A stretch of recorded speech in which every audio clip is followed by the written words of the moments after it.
Ce matin, je disais en venant ici, dans ma femme, dans la voiture, nous avons le droit et la possibilité, de dire, de nous parler à nous-mêmes et de dire non, aujourd'hui, je refuse que le diable vienne visiter mes pensées, mais je déclare que je suis béni. Dis-le, je déclare que je suis béni. Malgré les circonstances de la vie, malgré tout ce qui peut se passer à l'extérieur de ma vie, je déclare que je suis béni. Parce que j'appelle, quand je dis cela, j'appelle la bénédiction et je proclame que Dieu est grand et puissant. Il est avec moi. Il a la puissance de me diriger par son esprit là où il veut, quand il veut, et vraiment pour le service de Dieu. Donc il est important de savoir que, frères et sœurs, que nous avons une autorité sur nous-mêmes. Nous avons une autorité sur notre âme. Amen. Nous avons autorité sur notre âme. Et David le savait très bien dans sa parole. David disait comme ça, mais pourquoi t'as battu mon âme? Mais pourquoi t'as battu mon âme? Donc, des fois, le chrétien passe par des moments de découragement. Il peut être découragé. Ça peut être de n'importe quelle sorte. Il peut être de découragement. Il peut y avoir aussi même des gens malades. Il peut y avoir des gens qui ne comprennent pas pourquoi leur prière n'ont pas été entendues. Ils supposent que Dieu ne les entend pas parce qu'ils passent par des moments des fois très difficiles. Je ne sais pas, je ne parle peut-être pas pour ici, mais peut-être que sur ceux qui sont sur Zoom, je n'en sais rien. Mais, ou ceux qui se connecteront. Seigneur notre Dieu, je veux te bénir ce matin parce que tu es là, tu es présent, tu es avec nous, tu es au milieu de nous, Seigneur, et nous voulons te confier toutes nos pensées. Nous voulons te confier, t'amener toutes nos pensées, Seigneur notre Dieu, et proclamer que dans notre vie, Seigneur, tu as toute autorité. Tu as toute autorité, mais tu nous as donné aussi le pouvoir de dire que mon âme bénisse l'Éternel. Que mon âme bénisse l'Éternel, qui se rappelle de tous ses bienfaits. Que mon âme bénisse l'Éternel et que cette âme se rappelle de tous les bienfaits qu'il nous a donnés. Alléluia. Vous avez le pouvoir, l'autorité sur vous-même. Alors, quand on est triste, c'est parce que nos pensées sont tristes. Donc, à partir du moment où nous sentons que nos pensées sont tristes et qui déraillent de temps en temps assez souvent, eh bien, nous avons une autorité de parler à Dieu et de lui dire non, non, non, Seigneur. Que mon âme se réjouisse en toi. Que mon âme t'acclame ce matin. Que mon âme se réjouisse. Amen. Amen. Je décide que c'est une journée bénie. Est-ce que vous pouvez le dire ce matin? Pour vous-même. Pour moi-même, je dis, Seigneur, je déclare que cette journée, elle est bénie. Amen. Est-ce que tu peux le déclarer ce matin? Je vais entendre vos voix. Je déclare que cette journée, elle est bénie. Pourquoi? Parce que dès que j'ouvre mes yeux, pourquoi? J'ai le souffle de Dieu qui est en moi. Amen. Amen. Donc, si je suis réveillé, c'est parce que Dieu a voulu que je sois réveillé ce matin. Si je suis dans ce lieu, c'est que Dieu, il a décidé qu'aujourd'hui, je serai dans ce lieu. Il a décidé qu'il voulait me bénir dans ce lieu. Amen. Même si je suis béni chez moi, béni dans la maison, béni partout où je vais, mais il a décidé que je vais entendre quelque chose qui va me bénir ce matin. Alléluia. Donc je décide, j'ai le pouvoir de décider. Est-ce qu'on a compris cela? Parce que comme cela, le diable ne peut pas arriver à détruire nos pensées et à détruire en même temps notre forme physique. Parce que quand nos pensées ne sont pas alignées sur les pensées de Dieu, eh bien notre corps, eh bien le physique ne marche pas avec. Amen. Donc il est important d'aligner nos pensées sur les pensées de Dieu. Amen. Afin que nos corps et nos cœurs soient libérés. Je libère. Parce que quand je suis libéré, je peux être quoi? Frères et sœurs, ce matin, je pensais aussi. Je disais, mais comment on peut être une bénédiction pour autrui si nous-mêmes, on n'est pas une bénédiction à l'intérieur de nous-mêmes? Comment je peux être une bénédiction pour autrui? Je sais que vous êtes une bénédiction, mais partout où nous nous déplaçons la lumière de Dieu. On va lire quelques versets. Vous allez voir ce que j'ai reçu un petit peu hier, avant-hier et ce matin. Voilà. Donc, dans mes moments de prière, Alors ce matin, nous allons, ce dimanche, nous allons parler de la grâce de Dieu. Avant de lire les versets de base que nous avons fait paraître sur Facebook, je vous invite à lire Matthieu 5, versets 14 à 16.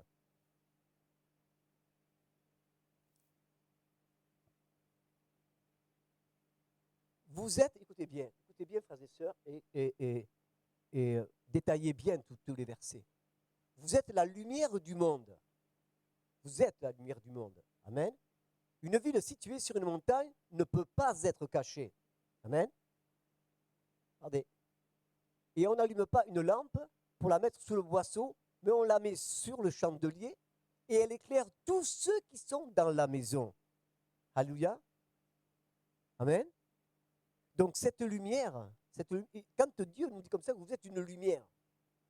Et pourtant, il y a une réponse aussi qui nous dit, vous allez voir, on va le lire aussi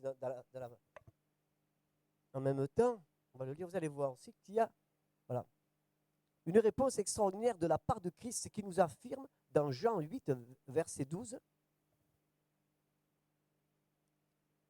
Jean 8, verset 12. Jésus leur parla de nouveau et il leur dit, regardez bien ce qu'il leur dit, je suis la lumière du monde. Celui qui me suit ne marchera pas dans les ténèbres. Vous voyez, ça c'est une réponse que Jésus nous donne. Parce qu'il nous dit, vous êtes la lumière du monde. Mais regardez là, il nous dit, dans ces versets-là, il nous dit, c'est lui-même qui est la lumière. Et il nous donne cette lumière. Il nous a donné cette lumière, la lumière spirituelle. C'est dans cette lumière. Comment voulons-nous, qu'est-ce que nous voulons être comme Église? Quand nous sortons de ce lieu, est-ce que nous comprenons que nous sommes une véritable lumière à partir du moment où nous sommes devenus enfants de Dieu? Amen. À partir du moment où nous sommes devenus enfants de Dieu, quand nous allons à l'extérieur, nous n'avons même pas besoin de parler, mais les gens viennent nous parler. Pourquoi? Parce qu'ils sont attirés par la lumière. Et si on est attiré par la lumière, si la lumière les attire, automatiquement, le Saint-Esprit peut faire un travail dans leur cœur. Amen. Le Saint-Esprit peut faire un travail dans leur cœur. Parce que c'est le Saint-Esprit qui convainc les personnes. Chaque chrétien, qui sont devenus chrétiens, qu'ils le veuillent, qu'ils ne le veuillent pas, ils ont été attirés par le Saint-Esprit. Amen. Combien de personnes ont prié pour vous, vous qui êtes ici? Je suis certain que beaucoup de personnes ont prié. Moi, même dans ma famille, je sais qu'il y a beaucoup de personnes qui ont prié pour nous. Hein. Amen. Entre autres, ma mère. Ça, c'est sûr. Mais donc, ce qui est important, frères et sœurs, c'est que quand on est une lumière, les gens, on attire les gens. Et les gens vous posent des questions sans que vous-même vous leur en posez. Pourquoi? Parce que là, vous déployez une grâce, une lumière devant eux, et automatiquement, ils sont poussés à vous demander vraiment qu'est-ce qui vous anime? Pourquoi vous êtes si joyeux? Pourquoi vous êtes toujours en train de sourire? Souvent, j'ai témoigné comme ça. Souvent, on est venu vers moi. Vous savez, des fois, j'étais dans l'ascenseur. J'habitais Salon de Provence. J'habitais à une résidence. Et chaque fois que je montais dans l'ascenseur, je priais tous les jours dans cet ascenseur. Et chaque fois qu'une personne rentrait, je ne parlais pas. Et tout d'un coup, elle me confiait tous ses soucis de la vie. Je ne parlais pas. Je ne lui parlais pas de Dieu, rien du tout. Eh bien, au bout de quelques mois, tout l'immeuble savait que j'étais pasteur. Au bout de quelques mois. J'avais témoigné à tous les étages vraiment de la gloire de Dieu. Alléluia, sans parler. Mais c'est eux qui m'ont questionné. Amen. Quand vous êtes une lumière, quand vous êtes une lumière venue, la lumière de Christ en vous, eh bien automatiquement le Saint-Esprit touche les cœurs.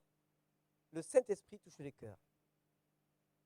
Dernièrement, ça fait quoi? Ça fait quelques jours, M. Tahar est venu chez moi et puis m'a planté des trucs là, parce que moi je ne suis pas jardinier quand même, je ne suis pas fort là-dedans.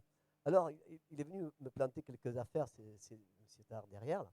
Et j'ai pu témoigner encore et encore une fois la gloire de Dieu à ce couple, voilà, qui travaille à Auchan. Et bien ce coup-ci, on sentait que c'est eux qui commençaient à s'avancer. Il était là, M. Tahar, je ne vais pas dire des bêtises. Donc ils commençaient à... Souvent, je leur ai parlé de Dieu, mais c'était resté un petit peu vague. Mais à force de parler de Dieu, eh bien, là, ils se posent des questions. Amen. Et c'est eux qui posaient des questions. Amen. Donc, priez pour votre secteur, là où vous êtes. Est-ce que vous voulez faire une maison de prière dans votre secteur? Alléluia. Est-ce que vous voulez faire une maison de prière dans votre secteur? Partout où j'ai été, j'ai fait des maisons de prière. Amen. Il n'y a qu'ici que pour le moment, je n'ai pas encore fait de maison de prière. Parce que, pourquoi? Parce que je n'ai pas encore trouvé de personnes qui seraient capables d'ouvrir leur maison pour faire une maison de prière. Alléluia. Ils se réunissaient tous dans les maisons. Amen.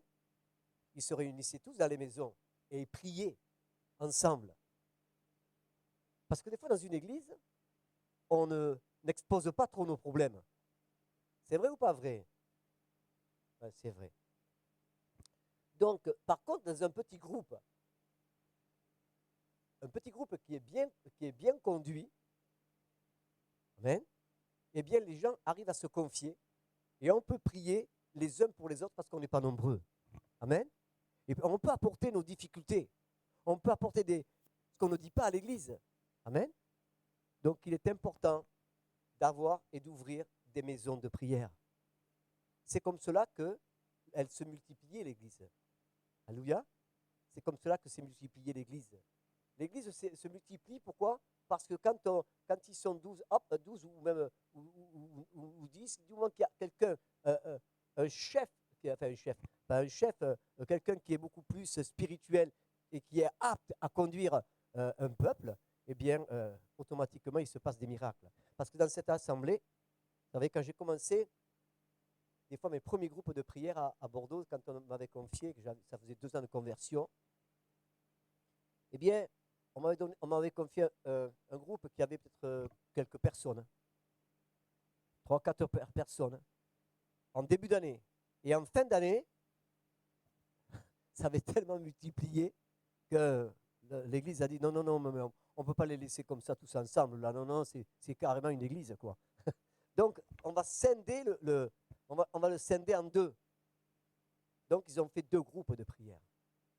Et dans le groupe, ils m'ont scindé, et dans ce même groupe encore, c'était reparti quand même encore à la hausse, et il y avait encore du monde. Donc, au moins 2-3 fois, ils ont fait ce truc-là. Amen. Pourquoi? Parce qu'il y avait un homme qui avait compris quelque chose. Ils avaient mis en place un homme, donc, qui était moi, qui avait compris qu'une chose, que la multiplication se fait à partir d'un petit début. D'un petit début. Et à partir d'un petit début, eh bien, il y a des choses qui se passent. Pourquoi? Parce que je voulais bénir là où Dieu m'avait placé. Là où Dieu t'a placé, tu es vraiment une lumière pour Dieu. Amen. Tu es la lumière pour Dieu, pour tes voisins. Et sache que ton premier travail, c'est de multiplier, par tes prières, de multiplier les personnes qui sont autour de toi pour les faire venir dans ta maison. Amen. Vous allez voir, le royaume de Dieu va se manifester. Nous, on a vu même une personne qui était sur les brancards. Elle est rentrée dans cette maison de prière que je conduisais. Eh bien, la semaine d'après, elle n'y était plus. Elle était sur la chaise roulante, elle a été guérie. Amen. Pourquoi vous voulez attendre que les miracles se passent?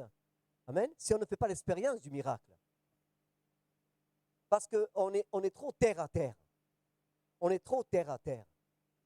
Je vais vous dire une chose, ça va vous faire rire. Je fumais à cette époque. Et je conduisais les groupes de prière. Le pasteur ne le savait pas. Hein. Et comme quoi, vous savez, on n'est pas parfait, heureusement. Et dans ce groupe, il y a quelqu'un qui s'avance et qui vient, c'est un jeune, il s'avance vers moi, il me dit, écoutez, priez pour moi parce que j'en ai marre, je veux arrêter de fumer. Et moi, je fumais. Vous voyez que la guérison ne dépend pas de vous.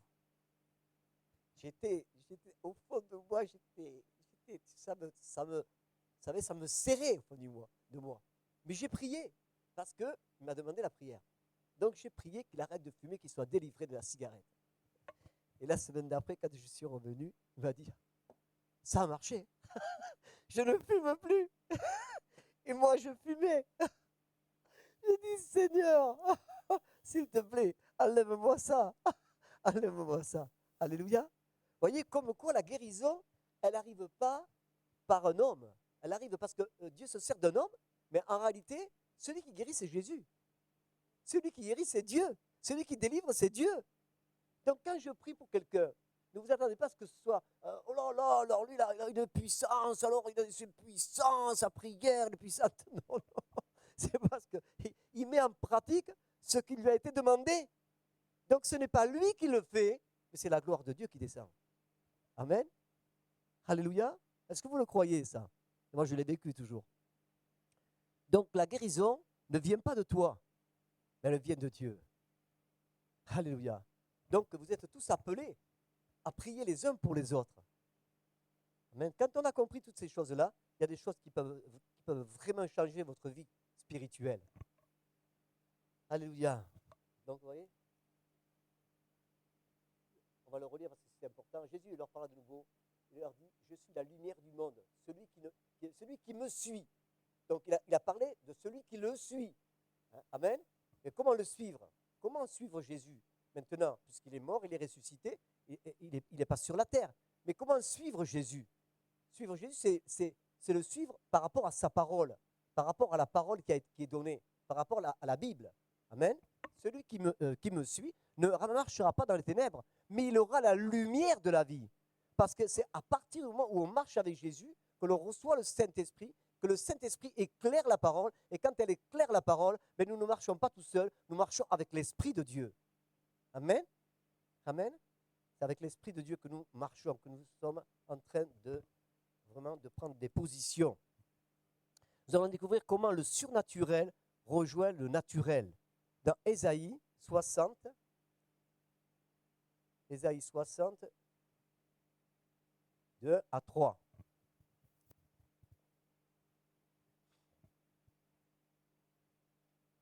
Pour ça que j'avais lu ces deux premiers versets avant. Lève-toi, sois éclairé, car ta lumière arrive, et la gloire de l'Éternel se lève sur toi. Si, là, il te parle, il nous parle, il te parle. Ce matin, il te parle. Il nous dit, maintenant, toi qui as reçu le Saint-Esprit, toi qui as déclaré que tu étais chrétien, enfant de Dieu, toi qui es devenu enfant de Dieu, regardez bien ce qu'il te dit ce matin. Maintenant, lève-toi et sois éclairé, amen, pour vraiment deviens une lumière dans ce monde, afin que ceux qui sont dans les ténèbres puissent arriver à venir vraiment au Seigneur Jésus-Christ. Amen. Alléluia. Donc il nous dit cela. Lève-toi, lève-toi. Vous vous rendez compte? Bien sûr, quand je travaille dans un foyer de drogués, je suis passé dans un couloir et dès que je ne savais même pas si j'allais travailler là. Hein. Je ne savais pas que j'allais prendre position pour travailler là. Et dès que je suis rentré dans le réfectoire là où on mangeait, et il y avait un petit tableau qui marquait simplement cette parole. Est-ce que la parole de Dieu te touche quand tu la lis? Est-ce que la parole de Dieu, est-ce qu'elle te donne des directions? Est-ce qu'elle te touche? Est-ce que tu la laisses te parler? Il y avait un tableau qui disait simplement, j'avais rien reçu, je passais dans ce grand couloir, je suis arrivé dans cette pièce, tout d'un coup j'ai senti quelque chose qui était pas normal, une onction qui était bizarre, et quand je suis arrivé dans cette pièce, il y avait un tableau qui était marqué, toi, suis-moi. Je l'ai pris, mais comme si je prenais une douche, ça coulait sur moi. Je me suis dit, qu'est-ce que je vais faire ici? Qu'est-ce que je vais faire? Qu'est-ce que je vais faire dans ce lieu? Et je suis resté plus de 5 ans à travailler pour ces personnes-là. Amen. Toi, suis-moi. Donc, quand Dieu t'envoie, quand Dieu te dit que tu es une lumière, quand Dieu te dit lève-toi, mais c'est le temps de Dieu pour que tu te lèves. C'est le temps de Dieu, mon frère, ma soeur, pour que tu te lèves, pour que tu fasses briller vraiment la gloire de Dieu autour de toi. Amen. C'est le temps que tu puisses témoigner afin que ton entourage soit sauvé. Amen. Soit sauvé. Est-ce qu'on est conscient du salut, frères et sœurs? Est-ce qu'on est conscient du salut? Seigneur Dieu, Dieu Tout-Puissant. Alléluia. Vous savez, je parle souvent du ciel. Je parle souvent du ciel. Pourquoi? Parce que le ciel, il faut l'expliquer. Le ciel, c'est le royaume de Dieu.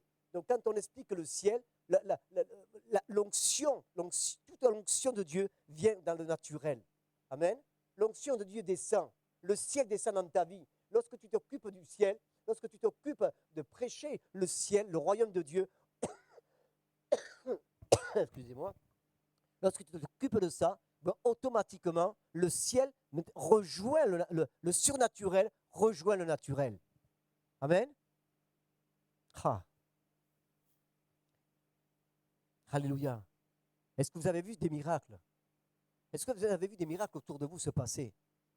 Est-ce que vous en avez vu? Moi, je prêche souvent le ciel parce que je sais que le ciel existe. Parce que je sais que le ciel existe. Et ma finalité, c'est le ciel. Amen. Ma finalité, c'est l'éternité. Alléluia. Donc, je prêche le ciel. Que Dieu soit béni.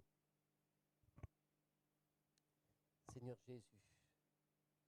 Lève-toi, sois éclairé, car ta lumière arrive. La gloire de l'Éternel se lève sur toi. Le verset aussi, Ésaïe 59, verset 21. Regardez bien. Maintenant, il veut nous encourager. Regardez. Voici mon alliance avec eux, dit l'Éternel, mon esprit qui repose sur toi, et mes paroles que j'ai mises dans ta bouche ne se retireront point de ta bouche, ni de la bouche de tes enfants, ni de la bouche des enfants de tes enfants, dit l'Éternel, dès maintenant et à jamais. Voici mon alliance. Dieu a créé une alliance avec toi. Et tu dit comme ça, quand tu te lèves, regardez bien, regardez bien. Et mes paroles que j'ai mises dans ta bouche ne se retireront point de ta bouche. Amen. Lève-toi parce que tu as les paroles de la vie dans ta bouche. Tu as les paroles du salut dans ta bouche. Tu as toute la direction de l'Esprit. Amen. On n'a pas compris que le Saint-Esprit nous donne toute direction. Amen. Ouvre ta bouche. Ne regarde pas ta condition. Ne regarde pas ce que tu es, si tu es le plus intelligent. Non, non, non. Le Seigneur simplement dit, ouvre ta bouche parce que les paroles que tu vas dire, moi, je les mettrai dans ta bouche. Amen. C'est moi qui les mettrai dans ta bouche. Des fois, on fait des plans, on se dit comment on va faire, comment on va parler. Mais en réalité, dès que tu ouvres ta bouche, si tu lis la parole de Dieu, automatiquement, les paroles vont surgir de ta bouche. Les paroles du Seigneur. Amen. Alléluia. Pourquoi? Parce que Dieu a traité et a fait une alliance avec toi. À partir du moment où tu t'es donné à Christ, il y a une alliance qui s'est établie entre toi et Dieu. Oh, acclame le Seigneur, punaise. Je ne sais pas si tu comprends ça, mais vis-le. Il faut vivre. Il faut vivre. L'évangile, elle est vivante. L'évangile, la parole, elle est vivante. Amen. On le dit toujours. Mais cet évangile-là, est-ce que tu fais-la vivre autour de toi? Fais vivre l'évangile autour de toi, frères et sœurs. Qu'est-ce qu'il nous a dit? Le Seigneur nous a demandé simplement d'aller d'évangéliser. Mais fais vivre cette parole. La parole, elle est vivante, elle est vivante, elle est puissante. Amen. Je n'ai pas honte de l'évangile parce que la parole de Dieu, elle est vivante, elle est puissante. Amen. Et si on met cette puissance en action, frères et sœurs, vous ne serez jamais déçus. Jamais vous ne serez déçus. Amen. Ah, Seigneur Jésus, je voudrais vous faire comprendre ça, mais je sais que vous comprenez. Je sais que vous comprenez. Alléluia. Mais je veux vous encourager pour ça parce que c'est tellement important. C'est bien de savoir comment il faut se conduire, mais il n'y a que frères et sœurs, sans le Saint-Esprit, vous n'arriverez jamais à conduire votre vie chrétienne. Je vais le répéter. Sans le Saint-Esprit, vous n'arriverez jamais à conduire votre vie chrétienne. Il n'y a que le Saint-Esprit qui est en vous, qui va vous révéler la parole et qui va vous conduire sur le chemin de toute la vérité. Amen. Qui va vous conduire. On ne peut pas vivre sans le Saint-Esprit. C'est impossible parce qu'on n'est pas enfant de Dieu. Si on n'a pas le Saint-Esprit, on n'est pas enfant de Dieu. Amen. On est obligé d'avoir le Saint-Esprit, frères et sœurs. Alléluia. Alléluia, Seigneur.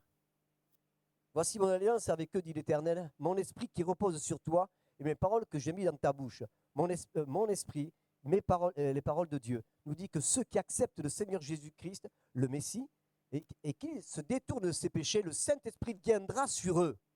Amen. Le Saint-Esprit viendra sur la personne. Amen. Seigneur Jésus, sur eux. Jean 16, verset 13. Jean 16, verset 13. Regardez. Quand le consolateur sera venu,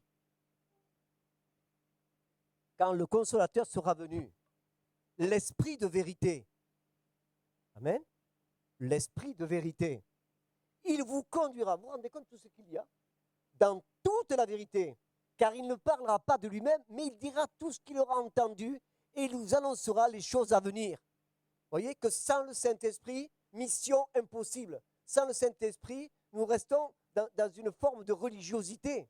Nous n'avons pas reçu. On dit je crois, mais je crois en qui? Alléluia.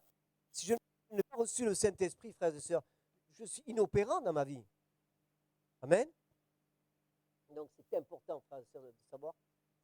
Quand le consolateur sera venu, l'esprit de vérité, quand vous recevrez le consolateur vous conduira dans toute la vérité, car il ne parlera pas de lui-même, mais il dira tout ce qu'il aura entendu et vous annonceront les choses à venir. Vous vous rendez compte que le Saint-Esprit vous dirigera, mais seulement vous annoncera des choses à venir.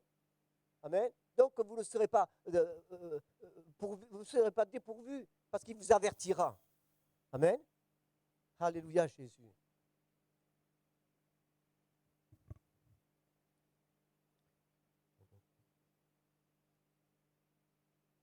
Le Saint-Esprit nous fait sortir de notre incrédulité. Amen.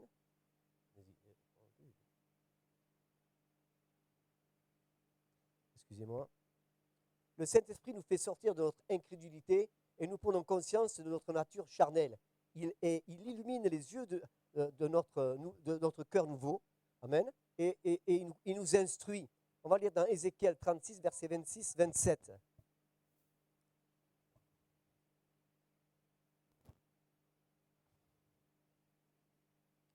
Je vous donnerai, regardez bien, c'est dans l'Ancien Testament, hein, je vous donnerai un cœur nouveau et je mettrai en vous un esprit nouveau.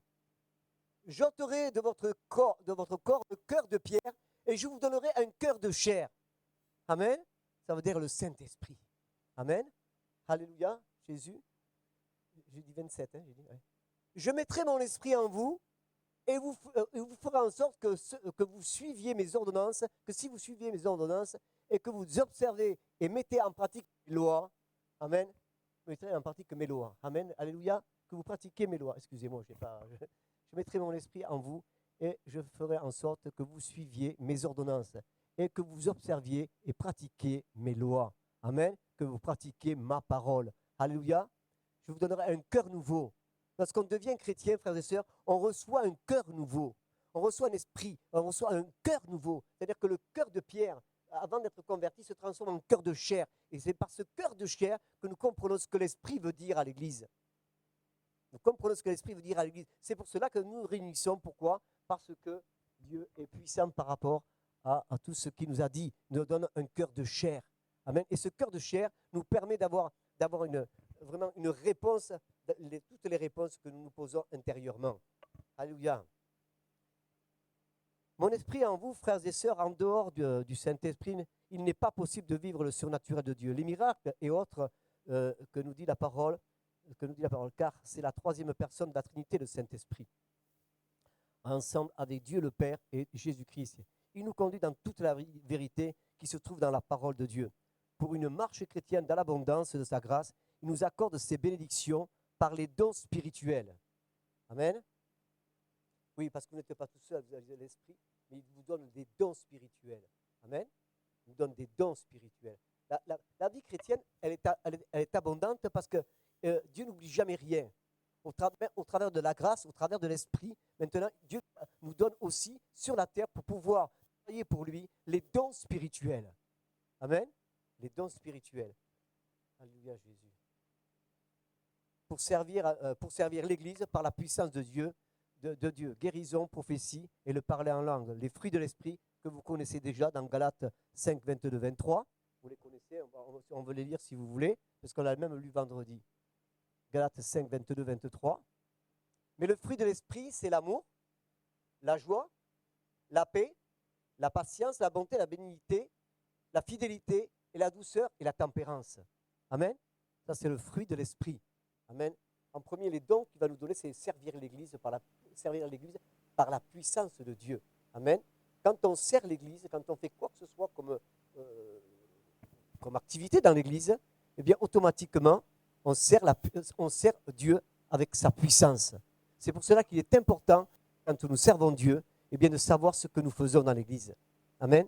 Beaucoup de personnes veulent servir dans l'Église, mais ils ne comprennent pas la réalité de ces choses-là. Amen. C'est une réalité qui est profonde. Quand on fait quoi que ce soit, même le ménage ou quoi que ce soit, c'est important, frères et sœurs. Parce que ce n'est pas pour l'homme que l'on le fait, mais c'est pour les frères et les sœurs, mais aussi surtout pour l'Église qui appartient à Dieu. Amen. Amen. Lorsqu'on fait quelque chose pour Dieu, eh bien, on le fait de tout son cœur. Amen. On le fait de tout son cœur. Alléluia. Seigneur Jésus. Les fruits de l'Esprit au fil de notre communion progressive avec Dieu, à ne pas confondre avec les dons spirituels que nous pouvons lire dans le prophète Ésaïe 11. Le prophète Ésaïe 11, versets 2 et 3. Il y a les fruits de l'Esprit que nous avons vus. Amen. Et les dons spirituels. L'Esprit de l'Éternel reposera sur lui. Esprit, regardez bien. Qu'est-ce que nous sommes?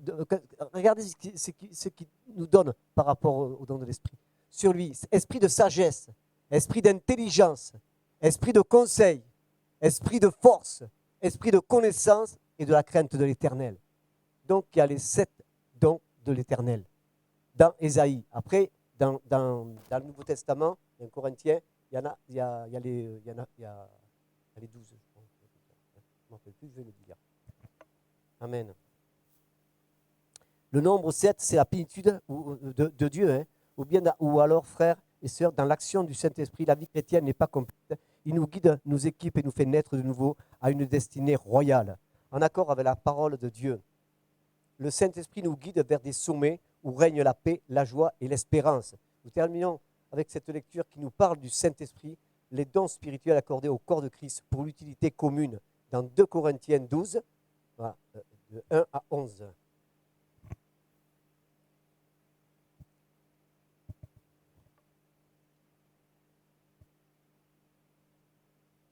Il faut se glorifier, cela n'est pas bon. J'en viendrai néanmoins à des visions, à des révélations du Seigneur. Je connais un homme en Christ qui fut, il y a 14 ans, ravi jusqu'au 3e ciel. Si ce fut dans son corps, je ne sais. Si ce fut hors de son corps, je ne le sais pas. Dieu le sait. Amen. Et je sais que cet homme, si ce fut dans son corps ou sans son corps, je le sais, Dieu le sait, fut enlevé dans le paradis et qu'il entendit ces paroles ineffables qu'il n'est permis à un homme d'exprimer. Je me glorifierai d'un tel homme, mais de moi-même je ne me glorifierai pas, sinon de mes infirmités. Si je voulais me glorifier, je ne serais pas un insensé, car je dirais la vérité, mais je m'en abstiens afin que personne n'ait à mon sujet une opinion supérieure à ce qu'il voit en moi. En moi ou à ce qu'il entend de moi. Et pour que je ne sois pas enflé d'orgueil à cause de l'excellence de ces révélations, il m'a été mis une écharpe dans la chair, un ange de Satan pour me souffleter et m'empêcher de m'orgueillir. 3 fois j'ai prié le Seigneur de l'éloigner de moi. Il m'a dit, amen, c'est l'apôtre Paul qui disait, il m'a dit, mais ta grâce, la grâce, écoutez bien, ma grâce te suffit, car ma puissance s'accomplit dans les faiblesses. Je me glorifierai donc bien plus volontiers de mes faiblesses, afin que la puissance de Christ repose sur moi. Amen. Il m'a dit, ma grâce te suffit. Bien souvent, nous voulons avancer sans la grâce véritablement de Dieu. Dieu veut que nous avancions avec sa grâce. Amen. Dieu veut que nous avancions par la puissance de sa grâce, frères et sœurs. Quand tu témoignes, pense à la puissance de sa grâce. Amen. Tu n'as rien fait de toi-même, c'est Jésus-Christ qui a fait. Regardez, l'apôtre Paul a eu une écharpe dans sa chair, mais il continuait d'avancer. Amen. Il continuait d'avancer. Pourquoi? Parce qu'il avait compris qu'il préférait, même quand il était faible, c'est là qu'il devenait fort. Frères et sœurs, si vous devenez faible, si vous avez des faiblesses en vous, si vous avez des faiblesses quelconques en vous, eh bien, le Seigneur te dit, c'est quand tu es faible que moi je peux te rendre fort. Amen. C'est quand tu es faible que je peux te rendre fort. Alléluia. C'est important, frères et sœurs. L'apôtre Paul reconnaissait que lui, il ne voulait pas témoigner de lui-même. Il était conscient que il était même dans son corps attaqué. Amen. Mais il continuait d'avancer. Combien de fois il y a des chrétiens qui sont des fois découragés et qui ne se rendent pas compte que Paul, lui, a eu à lutter contre la chair, a eu à lutter dans ce qu'il avait dans son corps, mais qu'il a avancé quand même. Quand tu es découragé, mon frère, ma soeur, avance. Quand tu as quoi que ce soit dans ta vie, comme l'apôtre Paul a avancé, toi avance. Donc, ne recule pas devant l'adversaire. Parce que l'adversaire voulait faire reculer Paul, mais lui, il a avancé. Il a posé des questions à Dieu. Il lui a dit, mais quoi? Ma grâce te suffit. Ma grâce te suffit. Pourquoi? Parce que les gens vont avoir une trop haute opinion de toi. Et alors, on te glorifiera plus qu'on me glorifiera. Amen. Donc, apprenez que quand vous avez l'impression d'être dans un état de faiblesse, c'est là que Dieu prend le relais et dit, maintenant, je vais te rendre fort. Amen. Je vais te rendre fort. Amen. Est-ce qu'on passe par des moments comme cela, frères et sœurs? Est-ce qu'il y en a qui passent par des moments de découragement, des moments de se poser des questions, de vexation, de tout ce que l'on passe par rapport à ce monde? Amen. Des moments où vraiment on voit les guerres. On voit les guerres qui se passent dans toutes les nations du monde. On voit la guerre, on a des peurs. On a des peurs. On a beaucoup de peurs. Vous savez, on vit dans un monde où vraiment on a des peurs maintenant. Alléluia. Ma femme me disait, avant le Covid, je ne voyais pas autant de monde, on ne voyait pas autant de monde de voitures dans les restaurants. Depuis qu'il y a eu le Covid, les restaurants sont pleins. Pourquoi? Parce que les gens ont besoin de sortir, ont besoin d'évacuer cette peur qu'ils ont en eux. Ils ont besoin de voir du monde pour évacuer cette peur. Amen. Parce qu'ils ne connaissent pas le Seigneur. Amen. Vous savez, quand on a l'impression d'être vraiment découragé, même que ce soit des fois, il y a des jeunes qui sont découragés dans les études. Même dans les études, ils sont découragés. Pourquoi? Parce qu'ils se demandent qu'est-ce que demain va être pour eux. Alléluia. Ils se demandent qu'est-ce que ça va être demain pour eux. Dieu est là. Dieu est présent. Il a dit que quand tu es faible, quand tu te sens faible, c'est moi qui te rends fort. Amen. C'est quand tu es faible que là tu deviens fort. Amen. Jésus, frères et sœurs, nous parlons de la foi surnaturelle de Dieu. Elle est activée par le Saint-Esprit. Elle est surnaturelle. Elle nous permet d'opérer dans la puissance de Dieu. Par contre, la foi qui sauve, cette dernière nous justifie devant Dieu en Christ Jésus pour le salut. Amen. Je vais le relire. Nous ferons une prochaine étude ou une prédication, frères et sœurs, sur cela. Mais frères et sœurs, nous parlons de la foi surnaturelle de Dieu et activée par l'Esprit Saint. Elle est surnaturelle. Elle nous permet d'opérer dans la puissance de Dieu. Par contre, la foi qui sauve, cette dernière nous justifie devant Dieu en Christ Jésus. Amen. Il ne faut pas confondre. Il y a la foi qui sauve. Parce que la foi qui sauve, elle est justifiée par Christ. C'est la grâce que nous venons de lire. Donc, à partir du moment où vous êtes dans la grâce, frères et sœurs, eh bien, vous êtes sauvés. Vous êtes sauvés, frères et sœurs. Vous ne remettez plus jamais en question ce que Dieu vous a donné, parce qu'autrement, vous remettez en question l'œuvre de la croix. Alléluia. Je ne sais pas si vous comprenez. Si vous remettez en question l'œuvre qui vous a justifié à la croix, eh bien, ce n'est pas normal. Parce que c'est l'œuvre de Christ. Ce n'est l'œuvre de personne. On ne peut pas acheter le salut. On ne peut rien acheter. On ne peut pas donner de l'argent pour acheter notre propre salut. Est-ce que vous avez donné de l'argent pour être sauvé? Est-ce que vous avez donné de l'argent pour être sauvé? Frères et sœurs, non. La grâce me suffit. Amen. C'est la grâce. Alléluia. Que Dieu soit béni. Notre seul rôle que nous avons à jouer maintenant, c'est de lire la parole de Dieu et de la mettre en pratique et de laisser le Saint-Esprit nous guider pour savoir ce qui est bon ou mauvais. Amen. Alléluia. voyez, j'ai fini ma prédication ce matin. Pourtant, j'aurais beaucoup d'autres choses à dire. Mais je vous ai fini à moins le quart pour que vous puissiez penser à tout ce que je vous ai dit. Même si c'était plus une étude qu'autre chose, je voudrais vous bénir parce que tout ce que j'ai dit, je l'ai dit par la grâce de Dieu. Tout ce que je vous ai annoncé, je l'ai annoncé par la grâce de Dieu. J'ai annoncé vraiment à chaque personne d'entre vous, chaque personne, que vous puissiez vous investir et à comprendre que vous pouvez et vous devez impérativement ouvrir des cellules de maison. Amen. Si vous voulez voir la multiplication, mais c'est simple. Partout où vous êtes placé, eh bien on verra. Parce que quand vous aurez produit un groupe, vous l'amènerez ici, eh bien ce groupe va se multiplier. Amen. Alléluia. Donc le salut que nous avons, nous ne devons pas le garder pour nous-mêmes. La grâce que nous avons reçue, elle est ouverte à tout le monde. Jésus-Christ est mort et ressuscité pour chaque personne. Amen. Et ce salut ne peut pas se remettre en question. On peut se remettre en question par rapport à notre foi, mais pas par rapport au salut. Amen. Amen, Seigneur Jésus. Parce que l'esprit, tout ce qui vient du diable, c'est l'accusateur. Tout ce qui vient du diable, c'est l'accusateur. Amen.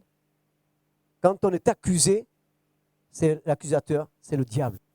Il y a un verset qui dit, qui accusera les élus de Dieu? Qui accusera les élus de Dieu? Est-ce que vous vous rendez compte, frères et sœurs? Qui les accusera? Au contraire, il va les justifier. Amen. Il les a justifiés. Alléluia. Est-ce qu'on peut quelque chose contre la justification de Dieu à la croix? La justice de Dieu, elle a été accomplie une fois pour toutes à la croix. Après, ça dépend maintenant de ce que nous voulons vivre avec le Seigneur par rapport à notre lecture quotidienne. Amen. Alléluia. Regardez. Qui accusera les élus de Dieu? C'est Dieu qui justifie. Merci, Yovan. Donc c'est extraordinaire, vraiment, frères et sœurs, de comprendre ces choses-là. Quelle église nous voulons être? On veut être une église vivante. On veut être une église où vraiment le salut est annoncé. On veut être une église où la grâce est annoncée. Amen. Nous voulons voir les gens heureux. Nous voulons voir les gens épanouis. Nous voulons voir les gens sortir de leurs problèmes, sortir de leurs mauvaises pensées. Amen. Sortir de leur mauvais, vraiment de leur comportement. Amen. Vous savez, quand je vais terminer, vous savez, quand avec ma femme, quand on était jeune, convertis, on était à l'église, il y avait des gens nouveaux qui arrivaient. La seule chose qu'on faisait, eh bien, on s'occupait toujours des nouveaux, avec ma femme. Tous les nouveaux qui arrivaient dans l'église, on s'occupait d'eux.